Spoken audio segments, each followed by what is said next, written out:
I'm coming at you today with a Dollar Tree haul slash Easter crafting project. I'm going to be doing an Easter themed card as well as a cute little pair of earrings made with little foam glittery Easter eggs. So that's going to be a part of this particular video with the haul. Now you're also going to get to see some like everyday items, like the boring side of the tables on the left and the sparkly Easter side of the tables on the right. But during this haul portion of the video, you're going to be able to see some little Easter bunnies and baskets.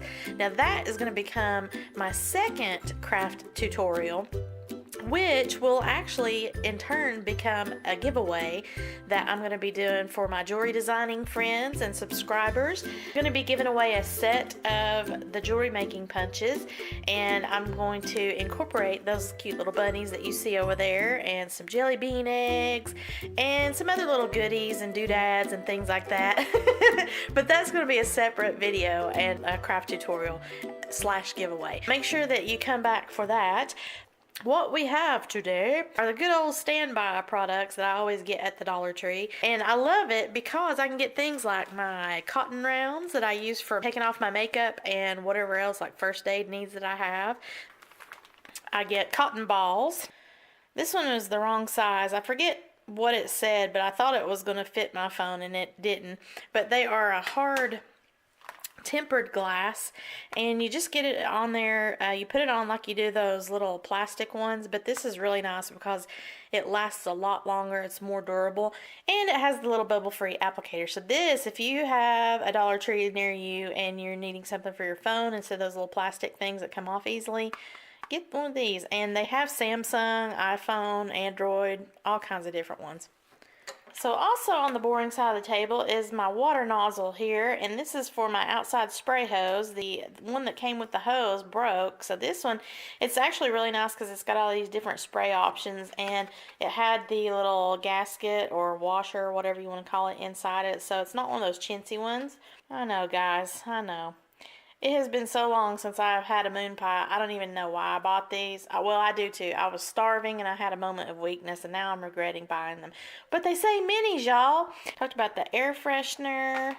Also, something I got, I'm going to try this at my next craft fair.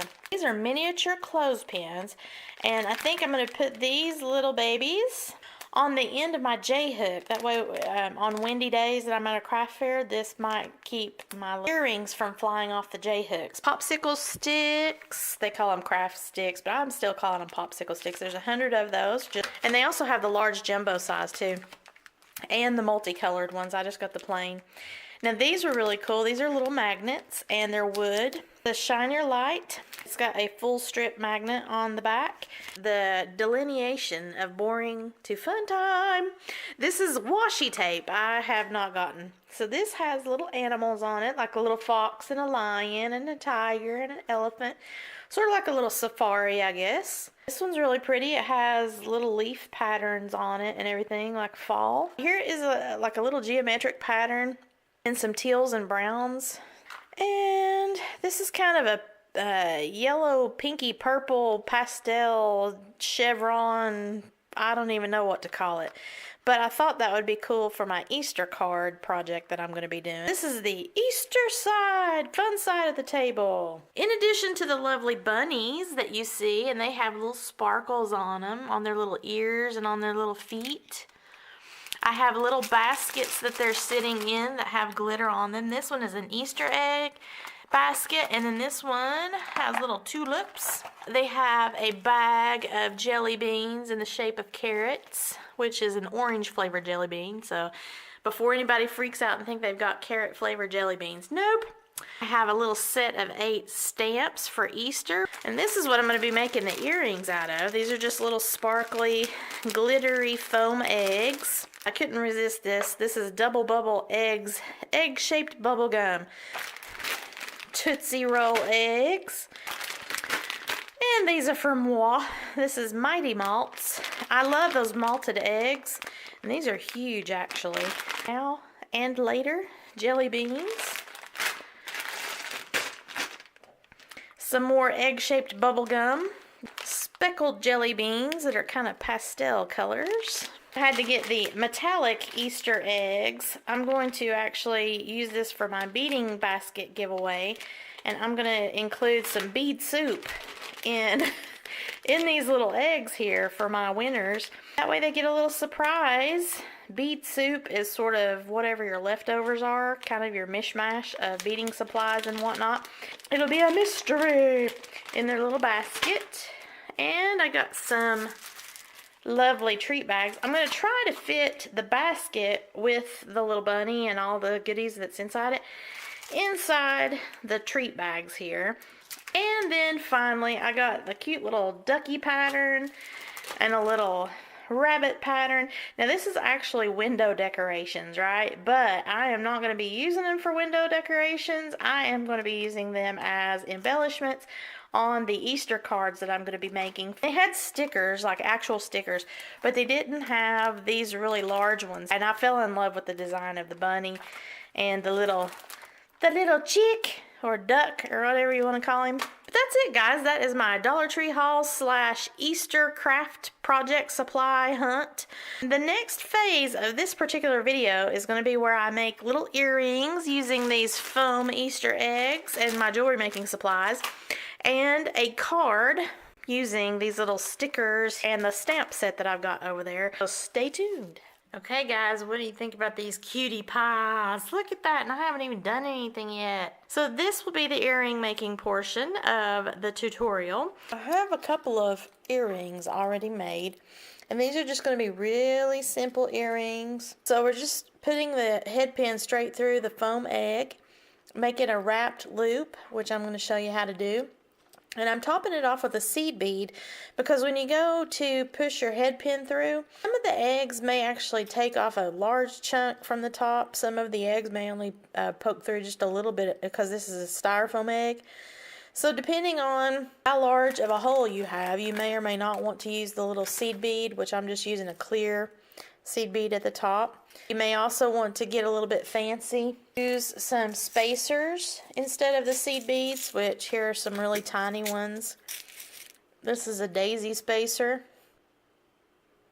You're going to need a head pin, which looks like a nail head. That is what's going to stop in whatever you're putting this pin through. So this is 3 inches, and I'm going to use that since I am poking that down through the foam egg, so that way I've got plenty of room to where I can make a wrapped loop.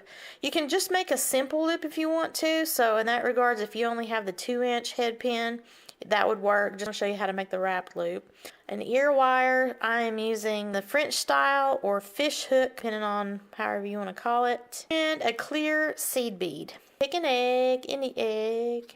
You want to find the center of your egg and just start to push down into the egg. You have to start from the bottom of the egg and push towards the top in order for us to have the earring hanging the correct way, because we have to do our wrapped loop right up here, which is the top. I put the head of my egg straight down. Okay, so you're just going to keep pushing down little by little till you feel it hit whatever it is that you're using as your base. So I think I'm at a stopping point here.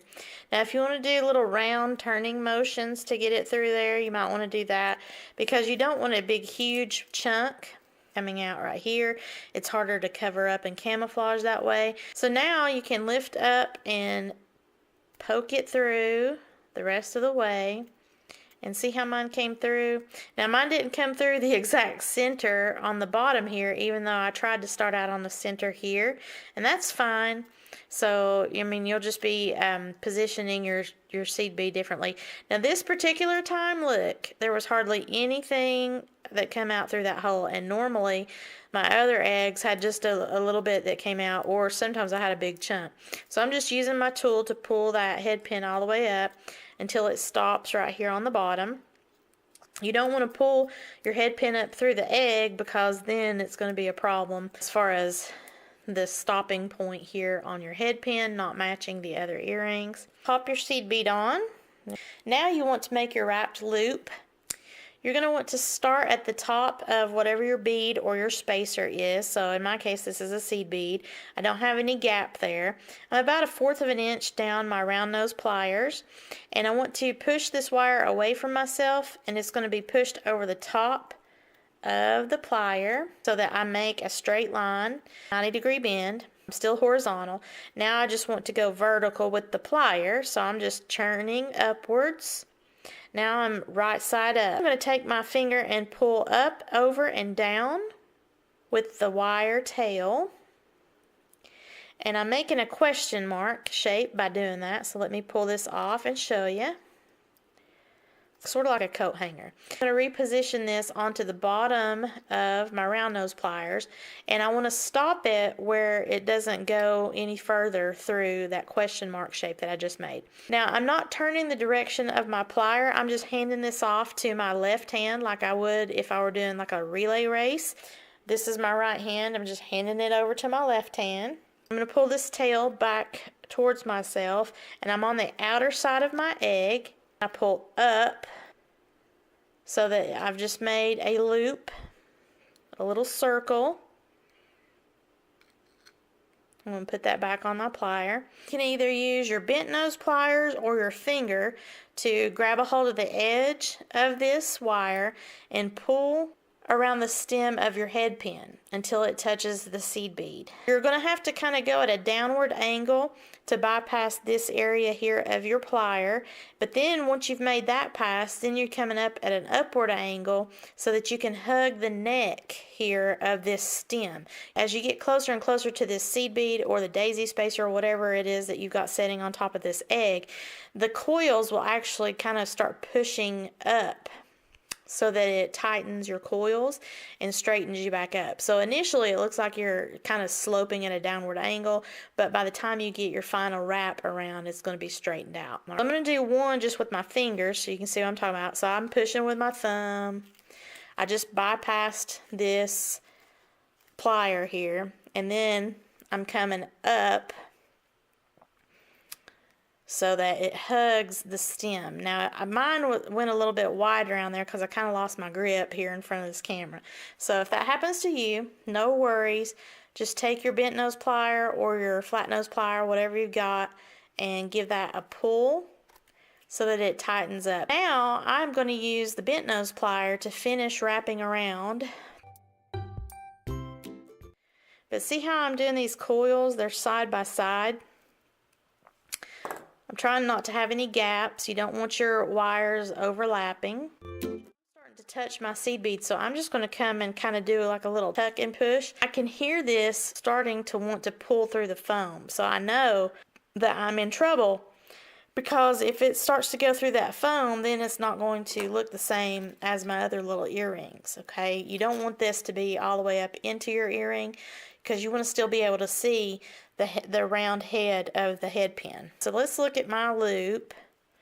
I can actually pull it one more time without making that be a problem on the bottom head pin. So now I'll just pull. Right here, I'm resting on the seed bead. I don't have any kind of a gap on this side, so I'm good here. It looks like I have 4 wraps, and you want to end on a side, not on the front or back of your wrapping. That's just more visually pleasing that way. But also, if it's going to be close to your ear or to the skin in any way, depending on where these wrapped loops are going, you don't want to have this possibly poking your ear or whatever skin it's going to be touching. If it's going to be a charm on a bracelet, you don't want that snagging on your sleeve. So this is where you want to make your flush cut, and I usually will do it on the side of my loop, because this, when I'm looking straight through the circle here, this is the hole. That is the front of my loop. These are the sides of my loop. So in order for me to get this hanging on an earring, if I don't have any kind of a bridge, which would be another jump ring or something like that, I'm just going to put this directly on my ear wire. This loop on the ear wire is facing sideways, and then this loop here is facing front ways. That way I can put this directly on it and it will hang in the direction that I want. So this is the front of my earring. I'm going to go ahead and cut this on the side here, so I just turned it around. Using my flush cutters, I'm coming right up against that little wire where it's ending, up against the seed bead, and you want to kind of shield the wire from hitting your eyes. So I just usually put my finger on top of the edge of the end of the wire and give it a cut. Ooh, that went flying anyway, but at least it flew the other direction. So you can either come in here directly and give that another little squeeze down, or what I like to do, because it's easier for me to see, whoops, put this back on to your round nose pliers. Whatever direction is easiest for you to see it, which I'm going to put it like this. So right here is that little bitty tail that I just cut off, but it didn't quite get exactly where I want it, so I'm going to continue pushing that in until it goes right in that little tiny gap that I originally wanted it to go into, and nothing is poking out. So there it is. It's all snug as a bug in a rug. It's right there on the side. So now I can hang this onto an ear wire, which is very easy. Just grab this little French style or fish hook, however you want to call it, ear wire. These open up differently depending on who the manufacturer is, and not every one of them, even in the same package, will open up the same. So what I do is I turn it upside down. I take my fingernail and I push back on this ball right here, and then that exposes the neck of what is called a simple loop, which this is what I was referring to earlier. If you don't want to make these wrapped loops, you can do a simple loop. The only problem with these simple loops are that you'll have movement in your earring where your beads just kind of go round and round on the stem. If that doesn't bother you, like if there's not a design that's on one particular side of the bead and that doesn't bother you for the beads to move around, you might like to do these simple loops.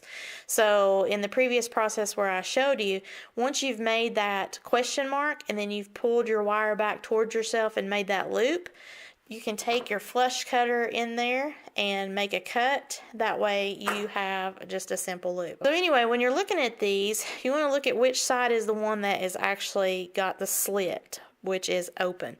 On this particular one that I'm holding, I can see right here on the right hand side is where it's cut. So that lets me know that it's going to open up with me messing around on this right hand side here. Now I might get another ear wire here in just a second like this one, and it might be just the opposite. So that's why you need to do that little trick. Turn it upside down, push the little ball back until you see the neck of the loop to figure out which way is open. So in order to open it, just like you're opening and closing a door, you don't want to go side to side. You always want to go either frontwards or backwards. I'm going to come up towards myself, so with my bent nose plier, I'm going to be on the right hand side, and I'm just going to lift up enough gap for me to put my earring on. Here is the front of my earring. I've got my ear wire hanging upside down, so I need to turn this around so that the front now matches the front loop of the ear wire. Now before I can wear this, I have to close my loop, so where I pushed up earlier, I'm going to just push away from myself like I'm closing the door. There we go. And by doing that, it should be in pretty much the same position that it started in, and there should not be a huge gap. If you were to go side to side, you start to warp the shape of your loop, and it makes everything distorted and can also break them.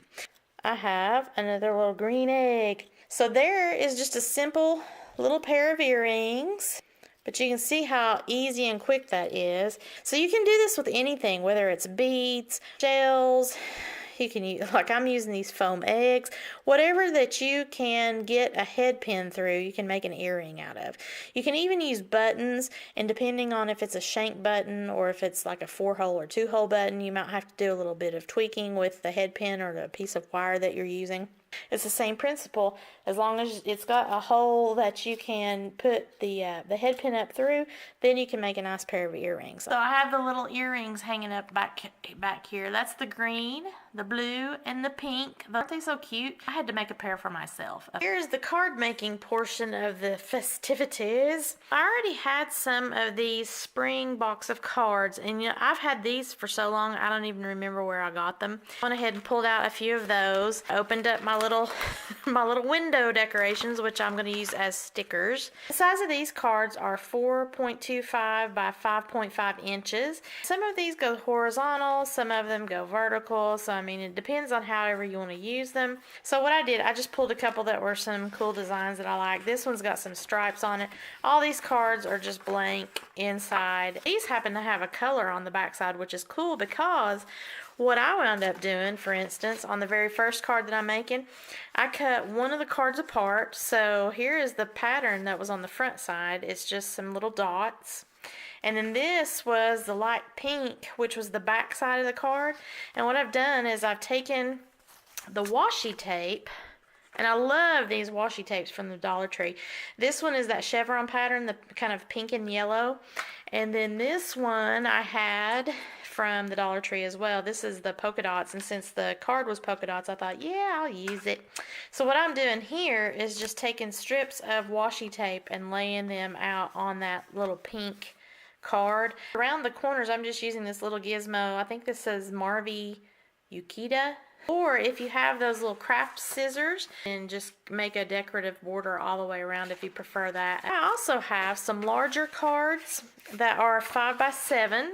And I'm going to take these two pieces and overlap them and just use my ATG gun to adhere them. So this is going to be the actual card.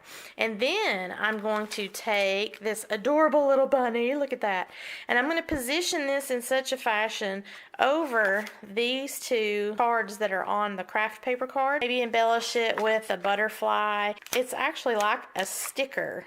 So, I mean, apparently you can stick these to your windows and they'll come off, but I'm going to put them on paper. So I'm not even going to have to use my foam dots, but if you wanted to, you could use your foam dots to kind of give it a little bit of height. These are puffy and they've got the silver rim edges on it and everything. I don't really feel like I need any height. This bunny is going to be a little bit too large for the overall 5 by 7 card, but I'm going to lay it in such a way that just the tip of the ear and maybe the tip of the foot is going to be coming off the edge, and I'll just take my scissors and trim that off. And then I might embellish it further with some of my favorite things, which are like these little rhinestone stickers. I got these from the Dollar Tree like a million years ago, but because they're multicolored, man, they're the handiest thing. I can use those for all sorts of things. The other card that I've got is this little chick. I could take one of these panels, put it on the card, put the chick straight on top of that. Or I could put the little chick with the train on there. I mean, you can do all kinds of stuff. Or look, here's the other part to the train. I mean, how cute are these? And even though they're the window decorations, I'm using them as stickers. This first panel that I'm going to put down is the one where I did the washi tape on there.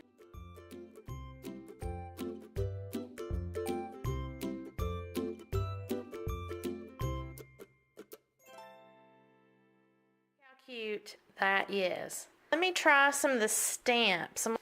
Now before I do anything, I'm going to test and see what these stamps look like.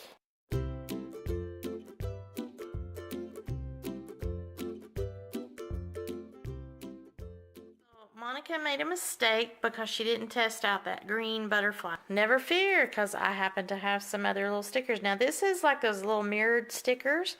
So I'm going to put this one right here to cover up that green, and then I have a smaller version in purple that I'm going to use to overlap that silver, and then I'm going to use these little rhinestones in the center of the body to make that butterfly stand out because it's 3D, or to match the 3D effect here. And I have a little purple flower, a tulip, and this is a tulip that she's holding, so I'm going to put that down here where I stamp the eggs and the little flowers right here. It'll all work out in the end.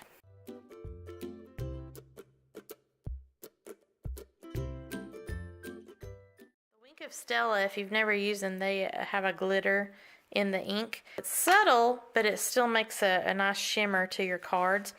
Now I'm going to go ahead and take care of the tulip and outline with the Wink of Stella, and then I'm going to trim off where the card overlaps. See how the tip of the bunny ear comes over, the tip of the tulip comes over. And I think just the barest little bit of the foot comes over. So I'm just going to trim that off with some scissors, and then that card's going to be done.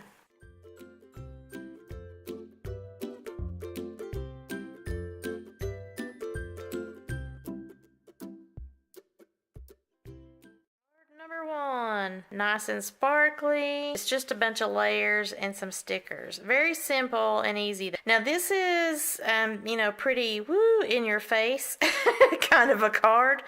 But if you wanted to make a muted card, this is something that would be really cool for a kid for their Easter basket. Well, anybody, I would appreciate any kind of card myself. So, you know, I'm not picky. So if someone makes a card for you and it's not exactly to your taste, please don't say it's not to your taste. Accept it with love and compassion and happiness. So this one is done. Now I'm going to be making another card using the little ducky or the chickie or whatever you want to call him or her. I guess it's a her since she's got a flower in her hair.